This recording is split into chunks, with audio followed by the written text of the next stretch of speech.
Hey,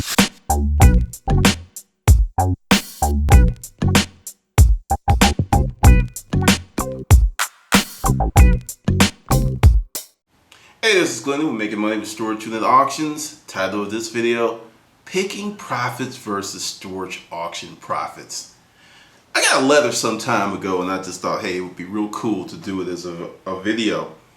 And I'm going to read it to you. And this was a few months ago. Hi, Glendon. I've been watching your videos for the last 4 months and I've learned much from you. I am new to storage auctions and so far I've not made any money on the 4 storage auction units I've bought, just broke even. While trying to recover my money, I also started picking. Thanks for introducing me to the Redneck Picker. Shout out to the Redneck Picker. And I've been making more money picking than with storage auction. What is the real deal? How did you make so much money with auctions while so many are losing their asses? I had to ask, because see, this is the thing, I get questions like this and emails from people all the time. And I've also learned what's the rest of the story. What's really the context of what's going on, because I bought 4 units. What kind of units? Were they crap units? Were they good units? Were they bad units? There's a lot to answer. So I hit him back with this question because I've learned that usually when I get a question like this, it's going to be one of 4 things that they did wrong. Me. Thanks, Ed, for the email. How much money have you spent on the units? How much have you spent picking? He gets back to me like immediately. I spent $400 on the units and I spent about $100 picking. Doubled my money picking in a week. Thanks for answering. How much stuff did you throw away on the storage auction units? Ed, about 90%. There was some furniture in there I did not have room for, but it was okay, but I don't like messing with furniture. Me, do you have pictures? With Storage Wars, Auction Hunters, everyone's taking pictures of their units, and I had to really hurt Ed's feelings. Because see, Ed sent me a picture and I could not believe what he threw away. Have you ever heard of the Big Green Egg? It is one of the best grills on the planet. Cooks your meat and stuff to perfection. I've gotten quite a few out of units. They're heavy as shit, but right smack dab in his picture, this unit he paid $85 for was a Big Green Egg, and they come in mini, medium, and large. It was a large. I've sold those things used $800, $900. They're well over $1,000 brand new. He threw that away. And we went over some more units and stuff, and apparently Ed would have tripled, quadrupled his money. But see, this is the thing. Put this down. You get people and they'll say stuff, I made more money picking than I did with storage auctions. The context is there was probably something you didn't want to deal with, or worst case scenario, you didn't know what you were doing, because I used to pick. And one of the things that led me to storage auction was the time conundrum. Picking, you could definitely make money. Picking, you can make a lot of money. But once again, the same problems that you're going to have in terms of making money with storage auctions are going to be the same problems you're going to have with picking. Number 1, lack of capital. Number 2, lack of time. If you can only pick during the week, say the weekend, because you have a job, you kind of got the same problem. You're going to, bam, hit the ceiling, because what pulled me from the picking world, because my partner introduced me to garage sales and all this other stuff, and it was just like, it was a whole new world for me. And then start picking and everything. But during that push, after that first garage sale, when I needed used stuff, I just couldn't get enough from picking fast enough.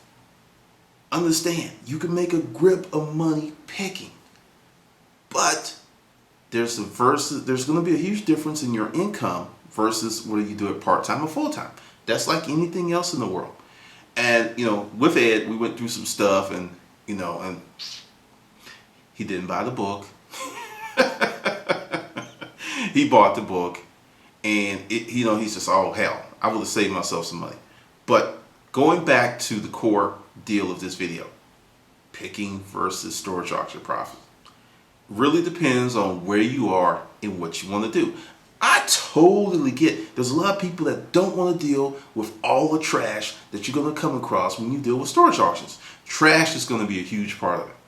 I mean, seriously, I had a 10 by, it was a 10 by 40, 10 by 20 dumpster off one of the warehouse, bays, docks. It was just right there, just douche. And people would come and get stuff out of there. It used to be crazy because there were some people that get stuff and, there's other people, they leave a freaking mess. They'll pull stuff out and just leave it on the side of the dumpster for me to come and throw back in there. That was a pain. That's why I actually changed up that game. But essentially, you're going to have a lot of trash. You're going to need space. But I've never, ever, now I've come across some great picks. I've come across some awesome picks. But I have not had one great pick. And one of them was this lady who, went to, I consider that like a pick. Because, I went to buy some stuff upstairs. And then she was like in the basement, yeah, if you take the stuff upstairs, you could have this. I would consider that an awesome pick. Awesome. Make thousands and thousands of dollars. However, out of 35 storage units that made me, none of those picks came close. Made me enough money to live on for a year. That's how good they were. Never had a pick like that. A few weeks, few months, but never, not even close. And this is why. Volume. When you're picking, time kicks in. That time quotient kicks in. Because unless you've got some type of process, go to the Redneck Pickers channel for that, because I'm only going to touch on picking because I just did it for a little while. But what removed me from picking was I wanted to get to a full-time income, and I could see it with picking, but storage auctions prevented a much better path for me. For me, picking may be your thing, but I know a lot of pickers. I've actually bought a lot of stuff from pickers, but hands down, I don't know a picker that's made the money of a storage auction buyer and store owner. I don't know one. I could be wrong because I don't know all the pickers out there. There could be a picker out there making $1 million a year. I don't know. But I know here in Atlanta, here in Georgia, with the dozens and dozens of pickers that I've come across, that I know, many of them, and I'm talking about full-time guys, kind of had a hand-in-mouth type of existence, because picking, just like storage auctions, is kind of, you can't force a good lick. All you can do is just put yourself out there in a position to be ready to receive a good lick. It's not like, because if you could force one, you'd be forcing one, you'd be pushing that button every day. You're like, 10 grand, 10 grand. You'd be pushing that button every day. So it's essentially, you put yourself in a position where you can receive those benefits by being in the game. Whereas with storage auctions, it's a little different, because that thing that many people tend to hate, tend to cuss out, actually is a way to make money. Yes, that thing you hate because you can't sell everything real fast, that's how you make money. Because understand, just because something doesn't sell fast doesn't mean it's not sellable. There are things that have seasons. There are things that sell better in certain locales than they do. Like, I'll give you a great example. I had a friend who lived up in the hills who came down, bought units, and to me, I forget the name of that stuff. It wasn't Mission Furniture. It was I call it country kitchen. A lot of oak, a lot of cannonball, with the big balls, cannonball bedroom sets. Anything that was like super, in my opinion, country, I could sell down here, but I got more money for it further out. Now, she had a similar situation where, when she bought modern stuff, people would come in and go, ooh and ah, but they wouldn't buy. But they would like slap money in her hand immediately for that country stuff. So we kind of worked out a deal. Like, I got that stuff. Sometimes she would sell stuff for me. Sometimes I would sell stuff for her, because certain things sell better in better locations. Like, recently got an email from a guy that was talking about, looking for an antique mall. A place essentially where you can rent a booth and leave your wares, and they sell them for you, and they collect maybe 10%. You pay your booth rent, whatever. All of those places, and I've utilized some, all of those places that do really well are 45 minutes to an hour outside of Atlanta. I'm quite sure there's some in town that's doing okay, but when I say back in the day, it was nothing for a good spot to do $900,000 a weekend. Really, if you had your booth properly outfitted. if you had your booth properly outfitted. That's how I was rolling. And those places, they're hard to find. The really good ones, the ones that are well run. Just because it's like, hey, antique mall and you can rent booths does not mean that it's going to make money, because a lot of it's predicated with the owner. There's some owners who advertise, most don't. Well, the owners who advertise, and the thing is, say you have a booth, right? And you're very good at marketing, and you market your booth and your wares. Depending on where your booth is in that facility, you could be marketing for other folks and never see a dime of the money that was in the pocket of the person that came to that mart because of you, because of your competition in that mart. That happened at the flea market. They used to burn my britches because I was on Craigslist putting up stuff, and there was a certain look back then I could tell. I'll just say it. White people. I just knew. It's like they would come to the flea market and be like, and I see that confused look, and sometimes I just go to them, you saw my ad on Craigslist. Oh yeah. Do you have the sold for the X, or insert whatever item I have for sale? And I'll just take it there. But a lot of times I would see that confused look, and then they would go in another booth and they would buy something, and they would never quite make it their way down to my stuff. And I was just like, what the hell? You kidding me? And some of that was my imagination, but some of those were valid sales that I lost, because when you market for a place like that, you're not marketing just for your booth. You're marketing for everyone else in the market, whether they do marketing or not. And if they've got better stuff or something that person that you brought in was really looking for or needed, guess where those dollars are going? And that's just the name of the game. That's one of the reasons that I went away from the flea market to we getting our own store, because you can't control that environment. Sure, the flea market's going to get a lot of traffic, and when you open up your own store, you're going to have to market to get people to your stuff. But to me, it's worth it. Just my opinion, it's worth it, because essentially you're creating your own economy. But when you're like part of someone else's economy, and everything can happen, you're just kind of going with the waves of that economy. And that's what's something that happened in the flea market. I will be honest, always did well in that flea market. Always did well. They did well by me. They sold my stuff. I cannot complain in that regard. It's just part of me wanting to be the captain of my own ship, to essentially run shit that you can't do when you have to play in someone else's sandbox. And ultimately, the control and the profits were higher. That's just, and I'm not talking about just 10% either. I'm not talking about 20. I mean significantly. Because essentially when we left the flea market, we tripled our sales. Whereas our fixed costs were roughly the same, but we tripled our sales because we were able to stay open longer, make more accommodations for our customers, and we had more control. That's something that you're going to understand. Like when you're at the flea market or you're in one of these booths, and don't get it wrong, these are great places for you to learn your craft and get some experience. So I'm not going to say, hey, don't do it. But understand, if ultimately your goal is to make more money, and I think ultimately that's what everyone's goal is, you got to know what you're dealing with. And if you do get into one of these booths, don't make it your lifelong mission to stay there forever and ever. Unless you want to keep it at part-time and you just enjoy splunking and getting stuff here and there, that's cool. That's totally cool. But if you want to make a livable income, your thinking must be different. It must be totally different.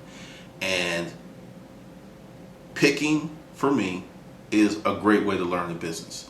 It's a great way to get out there, learn a few things, dealing with people, learning the craft, building your education. But at some point, depending on what you want to do, that's the key thing. Because one of the things I talk to people about all the time when they take my course or one of the webinars, where do you want to go with this business? Because the answer to that question really predicates which path you should be on. Because a lot of people are like, hey, should I be a picker? Should I get in store? No, what do you want to do? Where do you ultimately want to end up? Once you make that decision and make that commitment, then everything else is going to get much easier. Because I knew, like I said, I've made money with picking. I've had great picks. But I knew I wanted 6 figures.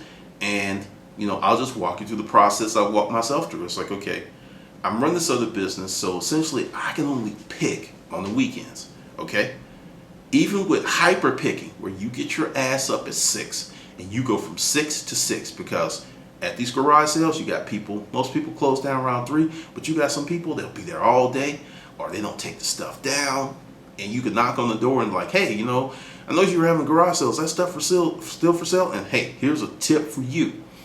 You're out there picking on Saturday, right? And it's around 3, 4 o'clock and people are shutting down their sales. That's the time that you can walk up to someone and say, hey, I haul off stuff, you know, if anything you don't want, I'll take it all. If you've got a truck, you got to have the truck and everything with you. You got to be able to do it right then and there. Because this, hey, I'll come back to haul it off, and they may not go for that, because that means they still have to deal with it. If you could solve that problem very quickly, there's a lot of times they'll just say, take everything. So you're out there picking. Understand, you're out there picking, and you've got some great stuff early in the day. Then you get this sweet haul. Or sometimes they're like, hey, you know, you may have to throw them a little cheese. Because I had a lady, she had some nice little crystal things on the table, and that was the only thing that I wanted. But I didn't want her to know that I wanted those little crystal things, because I didn't go over there and go, hey, you know, what are the little crystal things? I just hit her with the pitch. I had the 16-foot truck because I had bought some big pieces, and I had 3 of them on the truck. And I just hit the lady up because, you know, she had that look. And see, this is another thing about experience and being out there. She had been doing the garage sale all day. I could tell she was frustrated because she probably had some crazy people. Because if you have a garage sale, you're going to have a few crazy people. And something just say, because, you know, also I had my picking kit, my picking lunch kit. You know, essentially, if you're going to go out picking, just a tip that worked well for me. Pack yourself a lunch.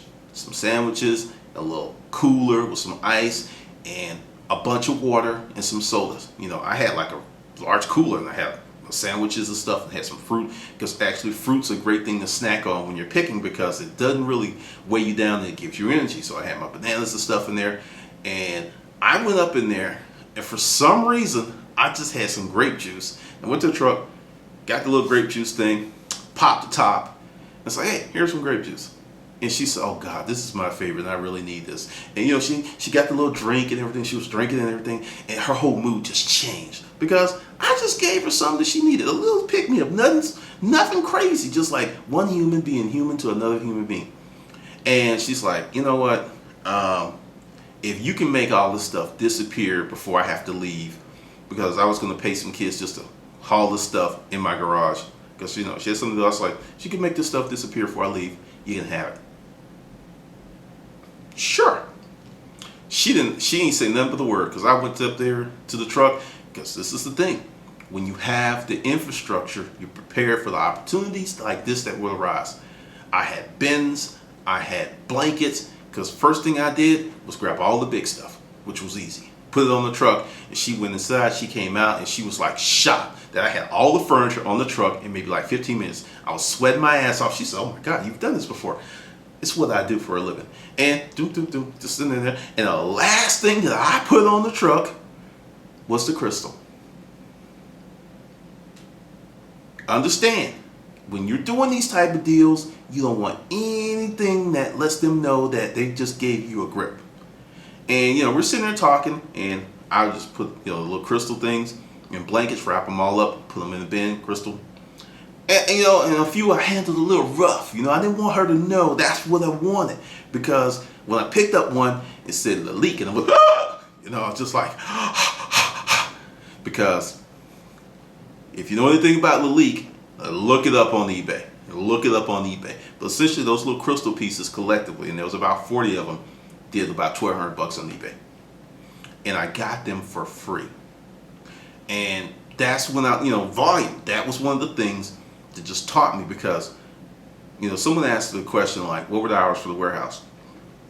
We had the warehouse, see, there was winter hours and summer hours. And I'm going to give you the breakdown.